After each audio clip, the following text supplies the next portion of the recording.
talk a little bit about some things that you can do outside of just being our standard OD. Tell us a little bit about your background and kind of why you decided to go that route and what it's done for you. Sure. Well, first, thank you for having me. When I first, it was maybe even in college, I knew I liked science, I liked people, but the thought of being either in like a biology lab or a chemistry lab for the rest of my career was hard, and I wanted to do something off the beaten path. So, eventually I got into medicine and optometry, practiced for a few years, and I started to get a little restless. And so I was working with a big corporate company at the time, and with corporate environments, you have the opportunity to move up. And I was able to move kind of in our regional management structure. So I began doing a lot of business for the company in terms of training doctors, going from clinic to clinic, doing effectively internal consulting, and overall just managing metrics and just really doing business. But I was still an optometrist and seeing patients somewhat. So at that point, I really, really loved that part. And it got to a point where when I was doing what I felt was my work in my office, where I'd be doing spreadsheets or mentoring other doctors, and then I would have my staff come get me to see a patient, it felt like it was interrupting my work. And that was a weird feeling for the first time. And so in the state that I was practicing at that time, they changed the law so that in that state, you had to dissolve any employment structures and you had to become a sublease OD in a corporate structure. So effectively what that did was that it took away a lot of the business roles within our optometry company, and really my only choice was to go back to working at my clinic in a mall 5 days a week. Really at that point I had to make a hard choice. And so I loved doing the business of optometry, I loved the industry, I loved products especially, which I want to talk about more later. And I had to make the hard decision of where to go with that. And so really what that led to was, okay, how do I parlay optometry and business into a more industry-oriented career? And the way to do that was I needed more education. And so what I was seeing was that, as many jobs as I was applied to in industry or otherwise, the only skills I had were optometry. And I think a lot of us, when we're doctors or optometrists, we've spent so much time in school, we think that we're qualified for everything at that point, and really we're not. And a good way to kind of fact check that, a good litmus test is if you look at job descriptions for any other job, if you don't know what half of those acronyms are, that probably means you're not qualified for that job. So I really knew I needed to learn more about business. And so I made the hard decision to go back to school and get my MBA. I loved it. It was a great experience. It taught me so many things in a short period of time that would have taken a decade or longer just in practice to pick up the same skills. So were you still practicing at all when you were getting your MBA, or did you completely walk away from that? I was not cold turkey entirely. So during that time, I think a lot of what you have to weigh when you go to get another degree as a doctor or anything else is by the time that you're practicing, you have a certain standard of living. Out of college, you don't really have that standard of living still. So you have to balance, I need to pay my expenses with I need to go back to school full time or part time. And so I was in school full time, but I was practicing a day a week. So I practiced about a day a week at a private practice very close to where I lived, and that was great. And it was actually the only private practice experience I'd had at all at that point, so that was a good way to expose myself. And halfway through my MBA program, I actually got a job consulting at an industry firm, and that was a great opportunity to switch into that as well. Great. The biggest question for students is going to be, how do they know if they, are driven toward the direction of wanting a different degree to add to their OD, and how do they go about that, and when do they make that decision? I think it is different for everybody. I remember one point in time specifically that really called it out for me, and it was, I think, 11 or 12 months right after I graduated. One of my kind of optometry heroes is Blake Kuwahara, who is a former OD, still an OD, but he founded Kata Eyewear and is a big eyewear name in the industry. And so he came to give a keynote speech back at my optometry school, which was for students, but I asked if I could attend because I think he's great. And I attended, and the one thing he told me that I found so impactful and really just changed my mind all of a sudden was that he said after he practiced for a couple of years, he looked down the hall, and the doctors that he saw were 30, 40 years older than him, and they were doing exactly what he was doing for the last 30 or 40 years, and that really scared him. And he said that, a lot of people say don't sweat the small stuff, but when all the small stuff really adds up into one big or giant thing, you have to take that into account. That really stuck with me, and at that point, It took another year or so for me to really go into any other practice, but it really made me look hard at everything else. So, of course, you did an MBA. There's other doctors that out there that maybe have done a JD or an MPH. What other experiences have you seen with colleagues, and do you think those are good options? When might those come into play? So I think a great one for optometrists is a Master's of Public Health, an MPH. I think optometry as an industry really could be doing a better job of getting the word out there about what we do, who we are, what we can do for our communities in a very big public way. And a Master's of Public Health is usually a year or two, depending on the program. I think that's a great tie-in for any optometrist. I think law school is also a good option too. If you're really involved in politics, if you're really involved in helping us improve our profession, a lot of the ways that we get expanded scope is to have lawyers on our side.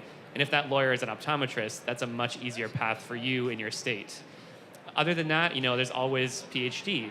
And a lot of times an optometrist can have a slightly shorter path to a PhD because they have a doctorate already, and they probably did some sort of research during optometry school if they were kind of thinking of that already. And so we always need new vision scientists. We always need new optometrists to do more research to expand our field. So PhD is a great one as well. Do you think it's better? Some of these programs you can do while you're in school. But then there's the overlap of trying to make that work versus when you get out. There's, like you said, standard of living and other things to consider as far as starting your, quote unquote, real life at that point.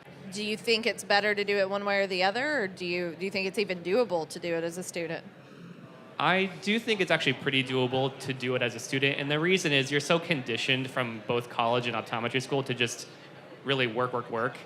All work and no play makes Jack a dull boy, but at the same time, that's your lifestyle. And so I know from a lot of my classmates who've been a little bit older in my MBA program that once you've been out of school for at least a couple of years, it's very hard to go back and take tests again. It's hard to study for things. It's hard to set aside time in your daily life to do that. And so I think it's actually a very good option to do it either in a combo program when you're in school or in succession. I decided to practice a couple years and then go back after that. With an MBA, you spoke some about doing that and balancing working. What was the most difficult part about it? Was it just getting back into that student mentality, or was it the test? How did you prepare for the GRE? It was not very difficult for me particularly to get back into the swing. It had only been a couple years. I'm very much a lifelong learner, so I don't read a lot of fiction. You'll never find like a novel on my bedside, but you'll often find like a textbook in my room or like an optometry magazine on my coffee table. So I'm always reading and learning. So I don't think it was too hard for me necessarily, but I do think that the work-life balance was different. Just really getting out makes it harder. You want to work 8 to 5, come home and do not think about work. And as a student, you're really accustomed to just doing work all the time. As far as the GRE, it depends on the school. A lot of times if you've been working in any capacity for 5 or more years, you do not need to take the GRE. If you have an optometry license or another professional license, you often can get exempt from the GRE. I took it because a lot of scholarships are based on the GRE or like reduced tuition rates. And so I decided to take it. By comparison to the OAT, it was not as bad. I don't think the math was as hard or intense. It was still another standardized test though. So I just, bought a big, thick book with practice tests and information from my local Barnes & Noble and then studied on my own. Great. So do you talked a lot about kind of picking your degrees based on what part of optometry you want to be in, whether it's, more of the legal side or like you said, the industry side. Do you feel like an extra degree necessarily adds to your financial bottom line, or is it more of a career satisfaction as far as the direction that you take? I think both. In terms of career satisfaction, if that's the direction you want to take, and that is something that will get you there A, faster, or B, is necessary, then absolutely it'll be a great sell. In terms of salary, it doesn't necessarily add to your bottom line, and I would treat any additional degree somewhat in the line of a residency. A lot of us are taught that doing a residency does not necessarily increase your salary or your bottom level pay, but it will probably get you the job you want. So if you want to be a VA director and that job does pay higher than a private practice, then perfect. But if you want to be a specialty binocular vision therapist in optometry and that doesn't pay as much as like a thriving contact lens practice, you have to pick your battles. There are all sorts of studies about MPH, MBA, law degrees, and how much they will add as a secondary degree, and I think there's a lot of value in that. But if you're a private practitioner, you get your MBA, and you intend to stay a private practitioner, it's all on you to add that value back into your practice. If you were to jump into another industry, if it's a high-paying industry, I think it'll help a lot. So where do you see long-term your decision to get your MBA taking you?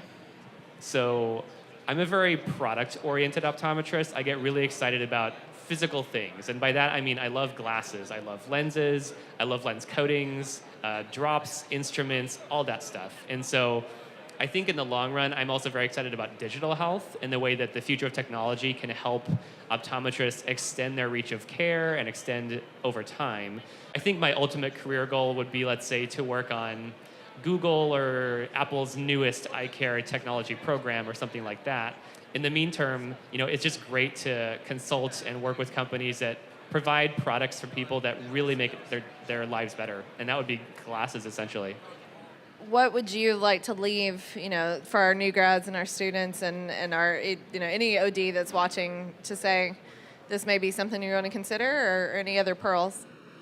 I would say the final note would be, if you think that you don't want to spend your entire career in an exam room seeing patients in the dark, dim light, that's fine. There's no problem with that. And an additional degree is a very helpful way to help you skip a lot of hurdles, but it's not absolutely necessary in a lot of cases. So if you want to be in public health, if you want to do business, you don't necessarily need that degree to get you there. But a lot of times, you might need 10 to 15 years of experience to get the same job compared to having that degree now. So it's really a cost-value trade-off.